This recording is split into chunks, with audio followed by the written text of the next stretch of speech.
Hello everyone, finally Bajaj finance के Q3 के numbers आ चुके हैं। नंबर्स किस तरीके के रहने वाले हैं उसको डिस्कस करने से पहले हम लोग देखिए मार्केट की एक्सपेक्टेशन का डेटा, क्योंकि गाइस मार्केट की एक्सपेक्टेशन का डेटा देखना बहुत ही इंपॉर्टेंट रहता है, क्योंकि जो कंपनी का वीकली करंट शेयर प्राइस चल रहा है उसके अकॉर्डिंग मार्केट एक्सपेक्टेशन लगाती है कि इस वैल्यूएशन को या इस प्राइस को जस्टिफाई करने के लिए कंपनी को किस तरीके की ग्रोथ देनी पड़ेगी। अगर यहाँ पे बात की जाए तो आप लोग देख सकते हो बहुत सारे ब्रोकरेज हाउसेस की तरफ से यहाँ पे आपको देखने को मिलेगी। अगर बात की मोतीलाल ओसवाल की तो इनकी तरफ से एक्सपेक्टेशन है 3720 करोड़ की। अगर बात की जाए बाकी सभी जेफरीज की तो इनकी तरफ से 3600 करोड़ की नेट प्रॉफिट की एक्सपेक्टेशन की गई है। तो ओवरऑल अगर एवरेज निकाले हम सारे डेटा का तो एवरेज निकल के आता ही है। अगर बात की जाए यहाँ पे 9344 की एक्सपेक्टेशन है नेट इंटरेस्ट इनकम में, एंड वहीं अगर बात जाए नेट प्रॉफिट में तो 3716 करोड़ की। वहीं अगर आप लोग यहाँ पे देखेंगे तो यहाँ पे आपको भी देखने को मिलेगा अगेन एक और ब्रोकरेज हाउसेस की रिपोर्ट यहाँ पे मैंने निकाली थी, जहाँ पे लिखा गया था कि 26% के net profit 26% net interest income increase होनी चाहिए। साथ में अगर बात की जाए नेट प्रॉफिट की तो नेट प्रॉफिट एक्सपेक्ट किया जा रहा है 25% ऑन स्ट्रॉन्ग एयूएम ग्रोथ। तो यहाँ पे एक्सपेक्ट किया जा रहा है कि 26% की नेट इनकम कंपनी की बढ़ेगी, साथ में 25% के साथ में कंपनी का नेट प्रॉफिट बढ़ेगा। Strong AUM asset under management growth देखने को मिल सकती है। तो फाइनली नंबर की बात कर लेते हैं। नंबर आप लोगों के सामने रहने वाले नंबर की बात की तो यहाँ पे 22% के साथ में हमको ग्रोथ देखने को मिली है। तो मे भी लोगों को लगा कि हाँ भाई एसबीआई कार्ड्स ने इतना अच्छा परफॉर्म नहीं किया, बट इसने 22% की ग्रोथ दी थी, ये बहुत अच्छी ग्रोथ है।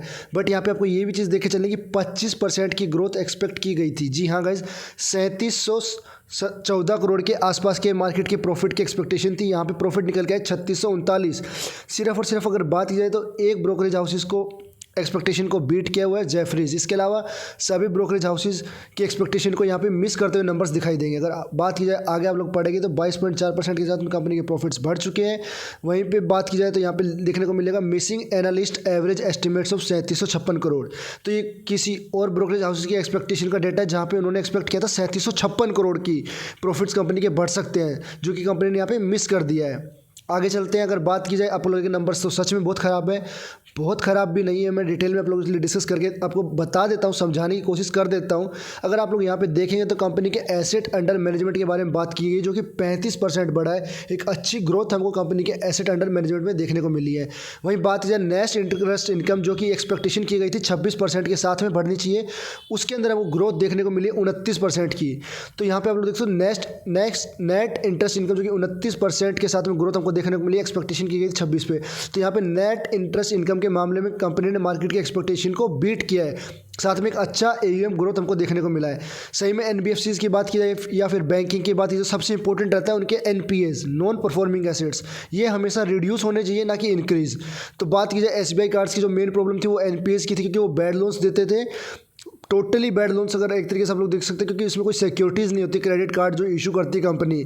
तो यहाँ पे अगर बात की तो कंपनी के एनपीए भी इंप्रूव होते हुए दिखाई दिए। अगर बात की जाए 0.95% जो कि लास्ट क्वार्टर में था 0.41, अगर ईयरली बेसिस पर आप लोग देखें तो यहाँ पे डिक्रीज 0.95 जो कि अगर ईयरली बेसिस पे आप लोग करेंगे कंपेयर तो 1.14 से डिक्रीज होके हो चुका है 0.95, एंड 0.14 से क्वार्टरली बेसिस पे डिक्रीज होके हो चुका है 0.37। तो both quarterly and yearly basis पे कंपनी के एनपीएस यानी नॉन परफॉर्मिंग एसेट रिड्यूस हुए, जो कि बहुत अच्छी बात है। तो अगर आप लोग सोचेंगे, ये डाउट में भी आ सकता है इन्वेस्टर्स को कि जब सब इतना ही अच्छा है तो फिर ये कैसे हुआ कि कंपनी की नेट इंटरेस्ट इनकम तो बढ़ी है बट कंपनी के प्रॉफिट्स कम देखने को मिले, फिर मार्केट की एक्सपेक्टेशन को बीट मिस किया। तो उसके पीछे का रीज़न रहने वाला है, जो हम बहुत पहले भी डिस्कस कर चुके हैं, मल्टीपल टाइम डिस्कस कर चुके हैं। कंपनी ने जस्टिफाई करने की भी कोशिश की है, वो इन्फॉर्मेशन उन्होंने यहाँ पे लिखी, स्क्रीनशॉट मैंने नहीं लिया उसका।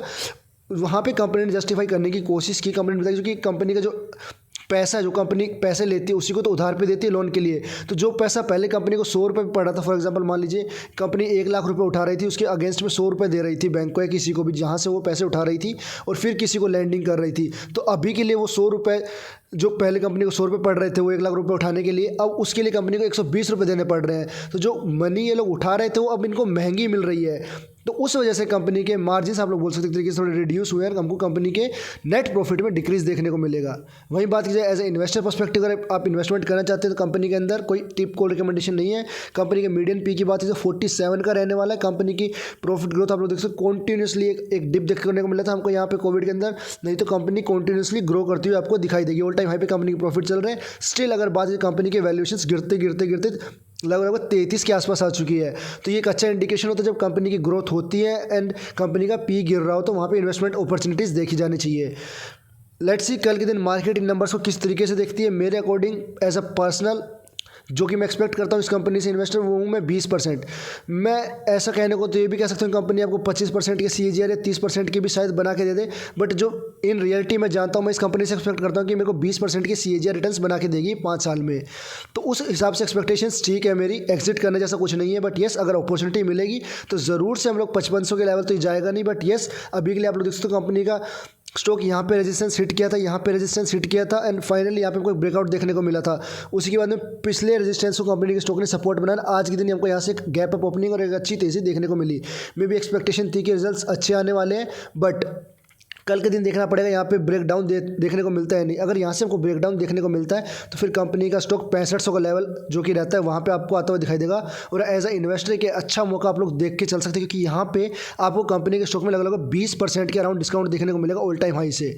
साथ में कुछ लोगों अगर बात की जाए, अगर आप इसके अंदर से एग्जिट प्लान कर रहे हैं, फिर अगर आपको लगता है कल के दिन स्टॉक ऊपर उड़ सकता है, तो मैं अपने एक्सपेक्टेशन में यहाँ पे डिस्कस कर देता हूँ। मेरे अकॉर्डिंग अगर बाई चांस नंबर अच्छे लग जाते हैं तो ये 7600 का लेवल जो कि 7600 का लेवल है, इससे ऊपर अभी के लिए मुझे जाता हुआ दिखाई नहीं दे रहा है, क्योंकि आगे बढ़ के जो RBI गाइडलाइन आई है उसके चलते कंपनी की इनकम या फिर जो पैसे कंपनी उठा रही है वो और इनको महंगा पड़ने वाला है। एक्सपेक्टेशन थी मेरी पर्सनल की इस क्वार्टर में इतना इंपैक्ट देखने को नहीं मिलेगा RBI की गाइडलाइन का, बट स्टिल यहाँ पे इंपैक्ट देखने को मिला है। तो ये इंपैक्ट और बढ़ता हुआ दिखाई देगा, क्योंकि दिसंबर में गाइडलाइन आई थी। अब ये पूरा साइकिल अगर बात की जाए जनवरी फरवरी मार्च, तो यहाँ से थोड़ी और वीक परफॉर्मेंस भी देखने को मे भी मिल सकती है। तो इस वजह से कल के दिन इसे पीटने की कोशिश में भी की जा सकती है। अगर इन्वेस्टर्स पर्सपेक्टिव से आप देखना चाहते हैं स्टॉक को, तो 6500 का लेवल एक अच्छा सपोर्ट लेवल रहने वाला है। यहाँ पे आप लोग इसके अंदर देख के चल सकते हैं। आई होप वीडियो आपको इन्फॉर्मेटिव लगा। मिलते हैं नेक्स्ट वीडियो में, टिल दैट टेक केयर।